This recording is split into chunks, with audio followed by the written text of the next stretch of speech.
இன்று விநாயகர் சதுர்த்தி. அதனால் நேற்று மாலையில் போயிட்டு ஒரு குட்டி விநாயகர் சிலை களிமண்ணால் ஆனதை நானும் என் மகனும் போய் வாங்கிட்டு வந்தோம். அவனுக்கு பிடிச்ச மாதிரி ஒரு விநாயகர் சிலையை அவன் வாங்கிட்டான். நாங்கள் விநாயகர் சிலையை வீட்டுக்குள்ளே கொண்டு வரப்பமே அபிஷேகம் செய்யணும்.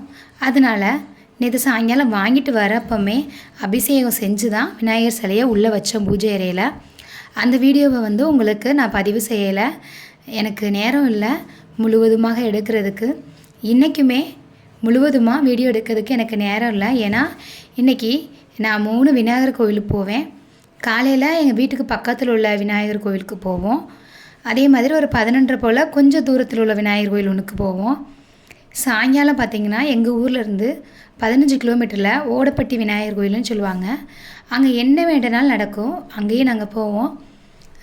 இன்றைக்கி நம்மளுடைய சேனலில் இருக்கக்கூடிய அத்தனை உறவினர்களின் வேண்டுதல்கள் நிறைவேற வேண்டும் என்று நாங்கள் பிரார்த்தனை செஞ்சோம். இன்றைக்கி என்னோடய பையன்தான் பூஜை செஞ்சான். விநாயகர்கிட்ட அனைவரின் பிரார்த்தனைகள் நிறைவேறுன்னு சொல்லி வேண்டிக்கிட்டான். அவன் ஏற்கனவே யார் மேலேனாலும் பாசமாக இருப்பான். அவன்கிட்ட சொன்னேன் நான்.